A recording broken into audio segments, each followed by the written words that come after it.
गुरुदेव पहाड़ी बाबा महाराज जिनसे हमको विरक्त वेश मिला,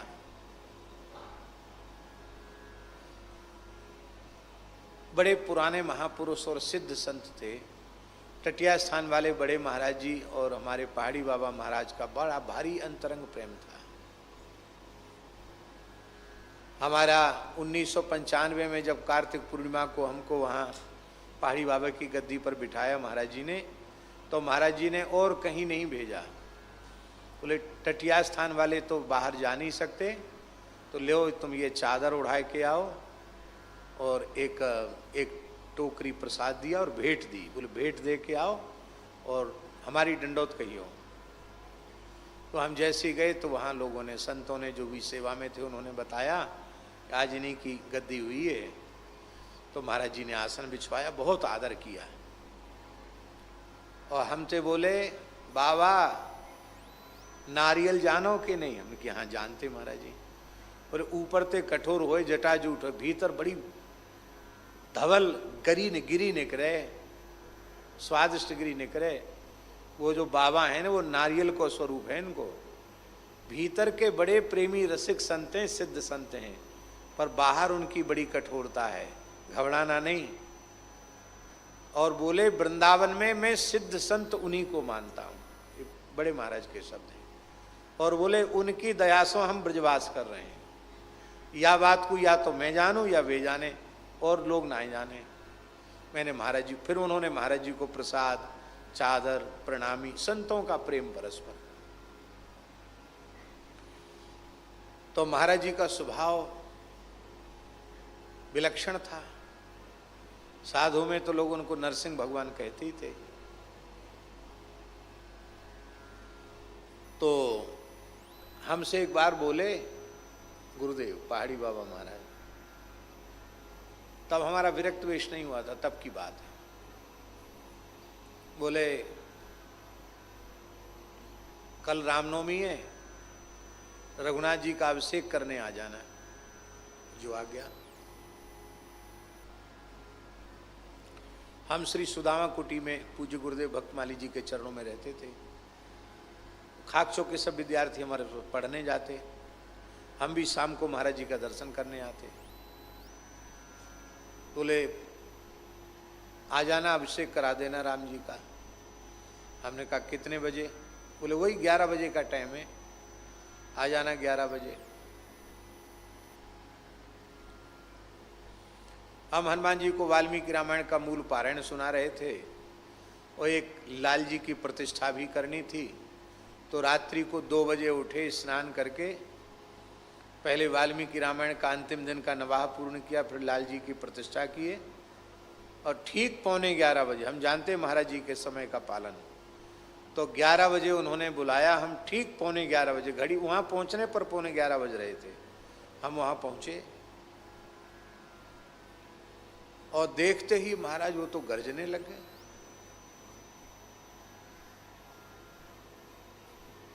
इतनी जोर से फटकारा उन्होंने। हम सोचे भैया हमारी गलती कहाँ है, इनने ही तो 11 बजे बुलाया, हम तो 11:15 बजे आएंगे, उनके सामने बोल कैसे सकें।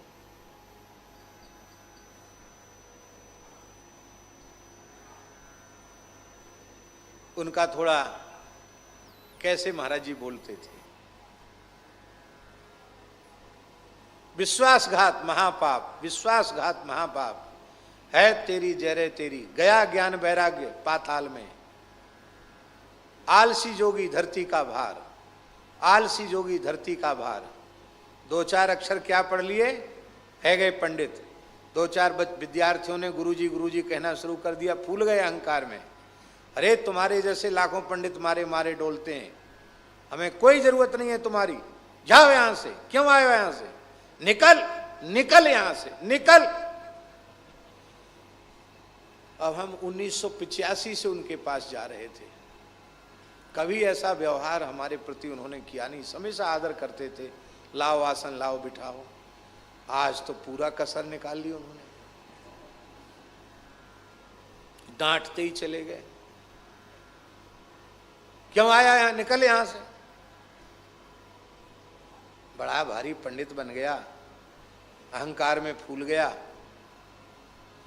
अरे हम राम राम बोल के रघुनाथ जी का अभिषेक कर लेंगे, हमें मंत्र मंत्र की जरूरत नहीं है, जाओ यहां से।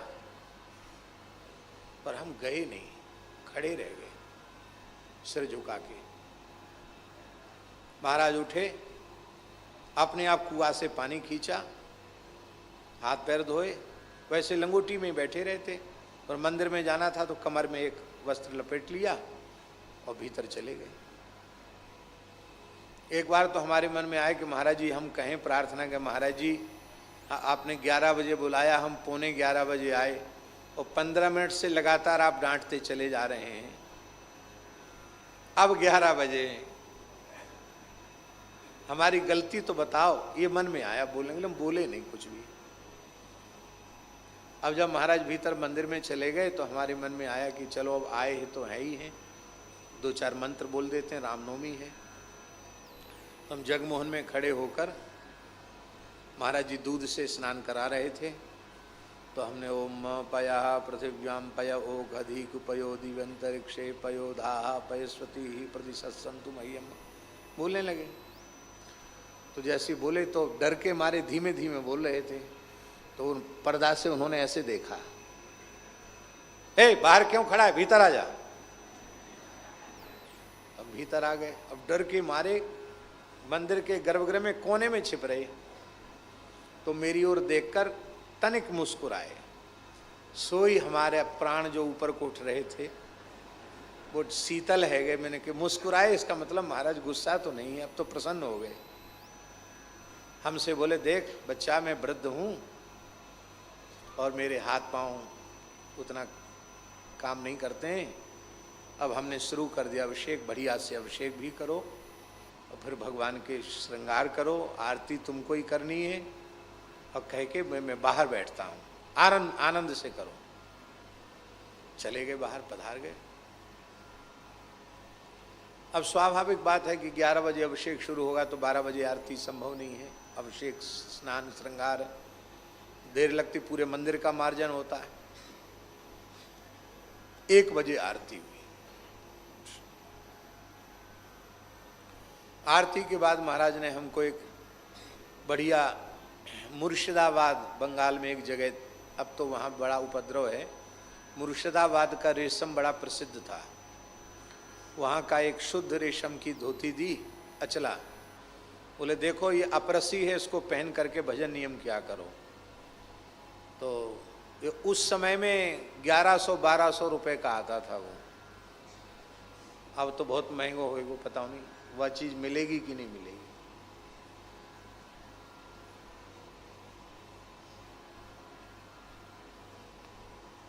तो महाराज उन्होंने अचला दिया और उस समय में 1100 रुपए दक्षिणा दिए, और फिर सबसे पहले पंजीरी प्रसाद पंचामृत खूब दिया। तो हमने मन में सोचे कि 2 ही रूप देखने को मिल गए, एक वात्सल्य वाला रूप, एक नरसिंह भगवान वाला रूप, दोनों रूप देखने को मिल गए। अच्छा हुआ, पर अब हमें थोड़ा कमी आना चाहिए यहाँ, ऐसा मन में आया। तो हम चले गए, कुछ बोले नहीं। सारी घटना हमने महाराज जी को सुनाई। अभी तक हमारे मन में अपराध बोध नहीं था कि हमसे भूल हुई, पर हमने जैसे ही पूज्य गुरुदेव भक्तमाली जी को सुनाया तो बोले, पंडित जी तुम्हारी गलती है। क्योंकि महाराज जी हमारी तो समझ में नहीं, गलती क्या है, 11 बजे बुलाया, 11:15 बजे आए, गलती क्या है।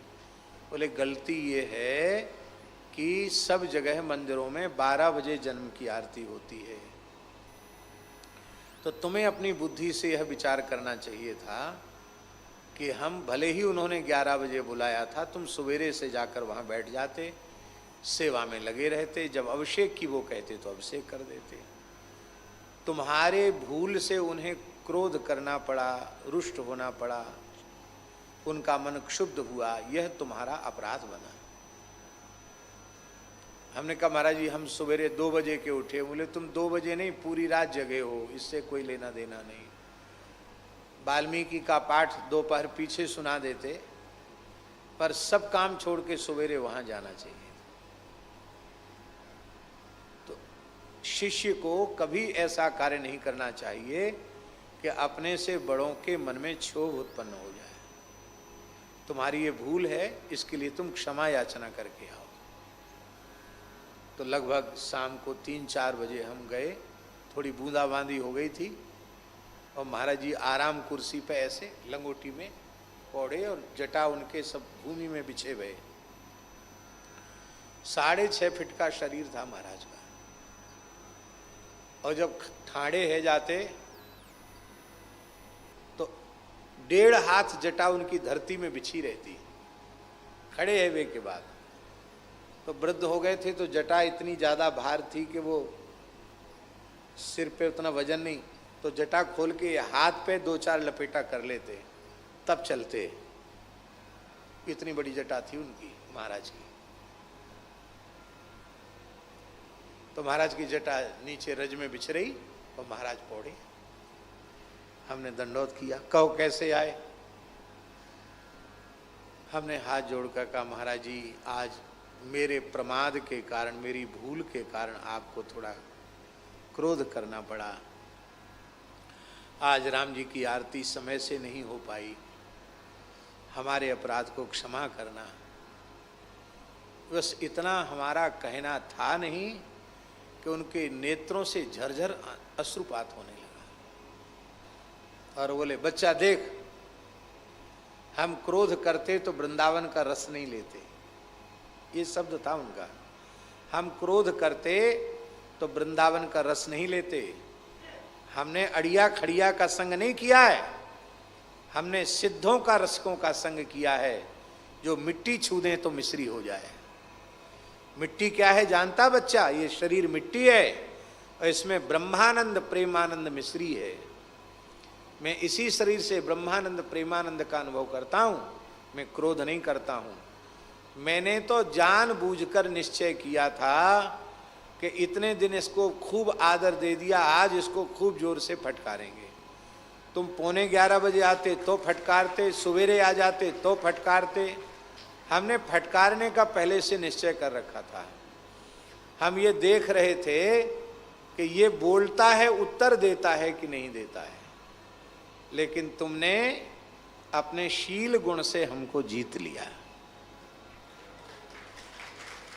मैं बहुत प्रसन्न हूं। यदि तुम उत्तर दे देते तो जीवन भर के लिए मेरी नजर से उतर जाते, और यदि यहां से चले जाते, ये और कहा, यदि यहां से चले जाते तो द्वारा में पैर नहीं धरने देता स्थान के भीतर।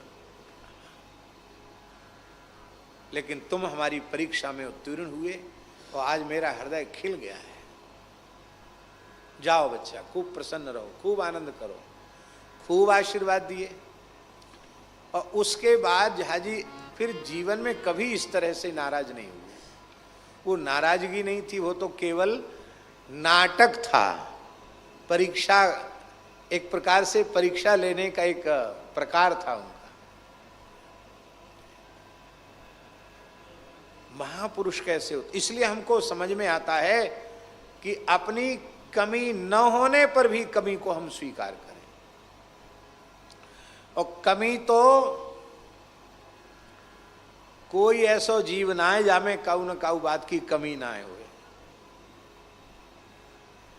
हमारा इस जन्म का दोष नहीं, जन्मांतरीय दोष होगा, अथवा जन्मांतरीय भी नहीं, इस जन्म का भी नहीं, तो अमुक प्रकार के दोष से बचाने के लिए, हमारी रक्षा करने के लिए वे हमको अनुशासित कर रहे हैं।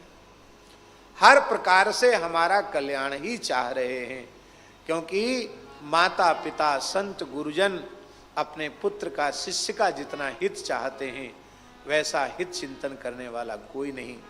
और हमको ये कहने में तनिक भी संकोच नहीं है, पिता माता से भी अधिक हित करने वाले श्री हरि और हरिदास हैं, संत सदगुरु हैं। क्योंकि पिता माता के हित में तनिक स्वार्थ की भावना रहती है, पर इन संतों में, गुरुजनों में तो केवल और केवल जीव के परम कल्याण की भावना रहती है। इसलिए अपनी कमी, लोग कहते हैं कमी छोटों में होती है, बड़ों में नहीं होती है। हम आपसे पूछते हैं, भगवान कृष्ण द्वैपायन व्यास जी से बड़ा कोई हो सकता है क्या? सनातन धर्म के, ध्यान से सुने इस बात को, सनातन धर्म के वास्तविक सार्वभौम जगतगुरु कहलाने योग्य यदि कोई हैं तो वह एकमात्र भगवान कृष्ण द्वैपायन श्री वेदव्यास जी महाराज। सनातन धर्म के सार्वभौम गुरु हैं। कोई संप्रदाय, कोई मत, कोई सिद्धांत ऐसा नहीं जिसके प्रवर्तक भगवान व्यास न हो। व्यासोच्छिष्टम जगत सर्वम। और वो भगवान व्यास कह रहे हैं कि हमारी न्यूनता आप कृपा करके हमको बताइए। इसका मतलब हम लोगों को व्यास जी से सीख लेनी चाहिए। अपने से बड़ों से विनम्रता पूर्वक पूछें कि बड़ाई तो सब करें महाराज, हमारी जो भूल होए ना, हमारी कमी होए, वो कृपा करके आप हमको बताओ। और वो बतावें तो मन में दुख न माने और प्रसन्न होए और उस कमी का परिमार्जन करने का प्रयत्न करें।